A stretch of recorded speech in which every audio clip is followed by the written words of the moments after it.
Listening to Tony Abbott there, Warren Mundine, do you think it's enough just to start a discussion? Don't we need to be stronger with this approach?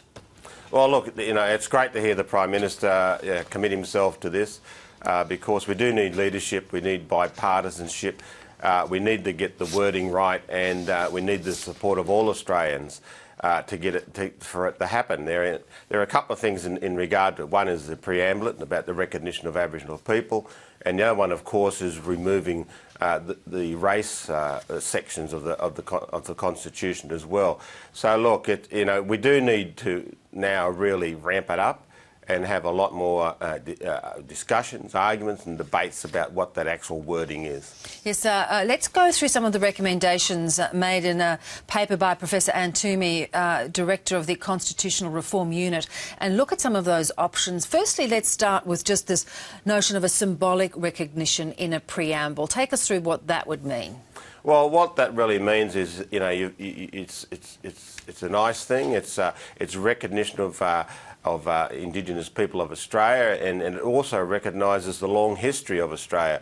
Australia didn't start in 1788 or 1770. It's been around for, quite a while, and the people of Australia has been around for quite a while. So that, I think, is an important thing. I think it's a no-brainer, really, and I think most of Australians would support that.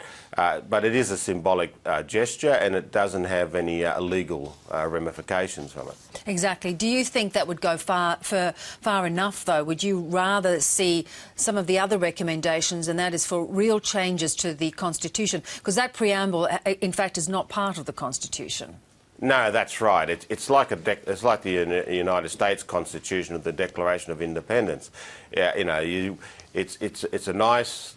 It's great, and it builds the foundations for the Constitution of the recognition of all Australians and especially Indigenous Australians, but it doesn't have that legal standing. And I believe we do need to go a bit further. We do need to look at the race laws that are within the Constitution, because as we know, the High Court said only a few years ago that the race laws in the Constitution could be of benefit, but also it could have the reverse effect as well. If there were changes with regard to racial discrimination within the Constitution, that would also then encompass many more people other than the Indigenous people.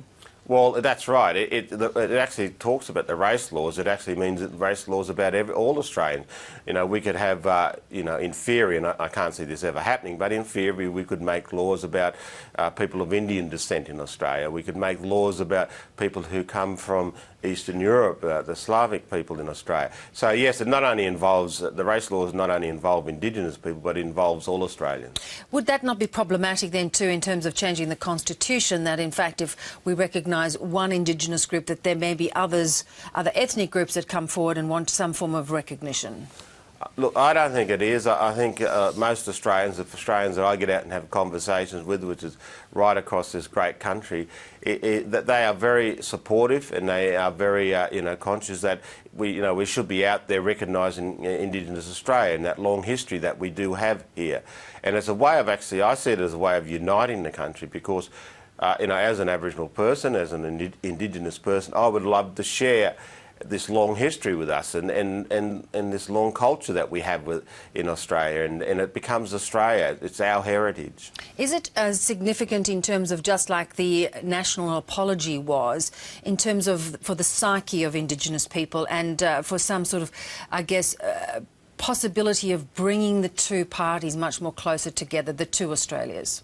Oh, look, it does have a strong emotional and strong unifying ties to it, like the apology. But the apology was a major step forward.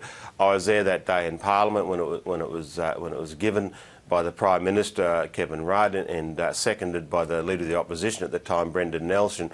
And I don't think there was not a person in Indigenous Australia right across this country who didn't have a tear in their eye, and the relief of that. It was so massively emotional, important for us. And I believe doing the constitutional change will add that little bit extra to it.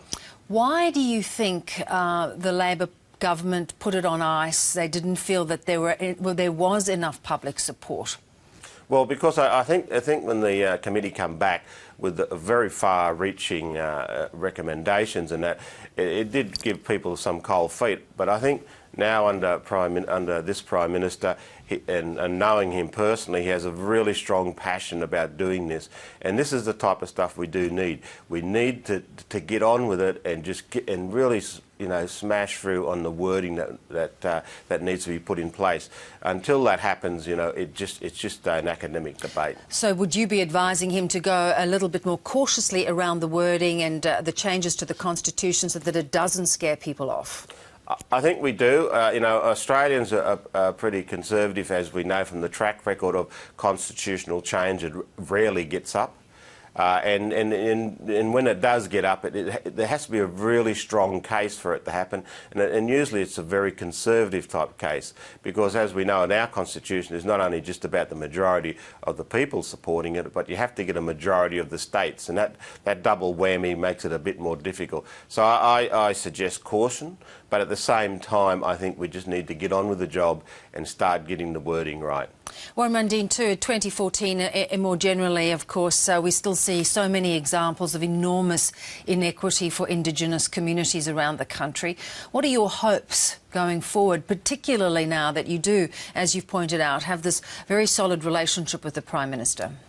Well, look, the big thing for us this year is that, you know, we made mention that went to COAG about school attendance.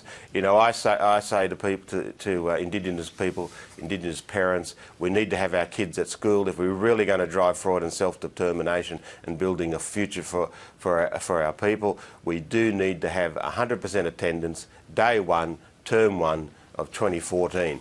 And at the same time, we need to have the state and territory education departments out there working hard to lift our literacy and numeracy levels. If I have one success this year, it is about that school attendance, and it is about changing those literacy and numeracy levels. How are you going to achieve that?